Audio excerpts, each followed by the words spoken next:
riche. Certainement, les gens vont commencer à sursauter à entendre cette phrase. Il n'existe aucun Congolais riche. Certainement, les gens vont commencer à sursauter à entendre cette phrase. Je vous défie de me donner le nom d'un Congolais riche au Congo. Lorsque je parle de richesse, je parle de richesse prouvée.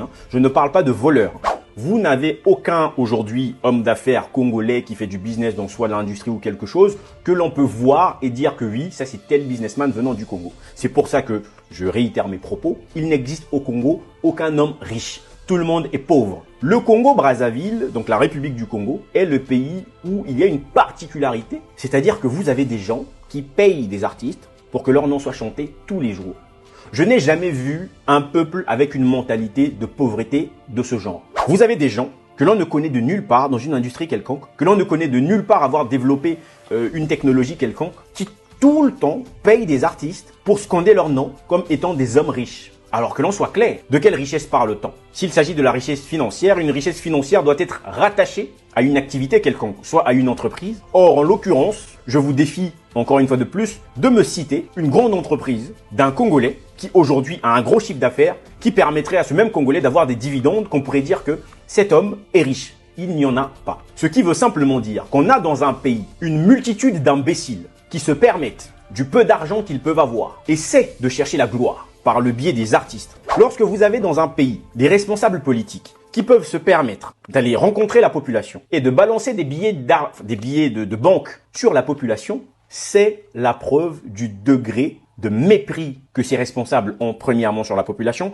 mais c'est aussi la preuve du degré d'aliénation sur lequel nos responsables politiques font ces choses. Et vous avez toute une population qui pense que c'est normal d'être dans un pays qui souffre, je le signale, on n'est pas aux États-Unis, qui souffre énormément, dans un pays qui peut connaître des crises financières, et qu'en même temps, vous avez des politiques qui balancent des billets de banque. Je peux comprendre qu'un adolescent de 15 ans qui vit son époque veuille prouver effectivement à ses amis qu'il a plus de belles chaussures qu'eux, qu'il a plus de, je sais pas, qu'il a un meilleur téléphone. C'est tout à fait normal, c'est quelque chose qui est lié à son âge.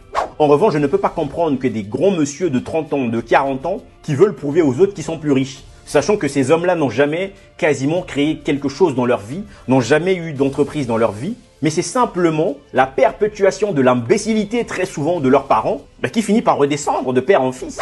Lorsque vous avez un père voleur qui a grandi, qui a travaillé dans le vol, qui a fait des enfants qui ont grandi dans le vol, les enfants prennent le relais, volent l'argent de leur père, et cet argent n'est pas utilisé, croyez-moi, pour construire des maisons ou faire du business. Non, cet argent est simplement utilisé pour aller dans des boîtes de nuit, prouver qu'ils sont riches. Et les gens parfois se posent la question de savoir mais pourquoi cette jeunesse congolaise a donc ce comportement de vouloir qu'ils soient dédicacés partout, qu'on scande leur nom partout. Mais c'est simplement parce que vous avez une génération de parents qui ont tellement été imbéciles qu'ils ont inculqué leur imbécilité chez les enfants. Ça, c'est une réalité. Dédicacer une personne, c'est pas mauvais. Vous pouvez dédicacer qui vous voulez, mais vous avez un certain nombre de musiques. Tout le temps, ce sont des dédicaces. Croyez-moi, ce n'est pas quelque chose qui vienne de la culture Congo quelque part ou de la culture africaine. Non, c'est simplement la mendicité. Les artistes ont faim, on leur donne un petit billet de 10 000 francs CFA. Le gars n'a pas trop de choix, il accepte. Mais tout ça, pourquoi? Parce que on a des personnes incapables de produire des choses pour qu'on reconnaisse dans le monde entier leur intellectualisme, leur niveau de réflexion, parce que pendant que les autres écrivent des livres pour se faire connaître, pendant que les autres font de l'art pour se faire connaître, au Congo, vous avez des gens qui veulent se faire connaître simplement pour rien. Ils n'ont aucune entreprise, ce n'est pas une publicité pour une entreprise, c'est simplement pour leur gloire, pour avoir potentiellement plus de femmes et prouver aux autres qu'ils sont plus riches, alors que finalement, ce sont des cancres, comme je l'ai dit, il n'y a aucun vrai riche au Congo-Brazzaville.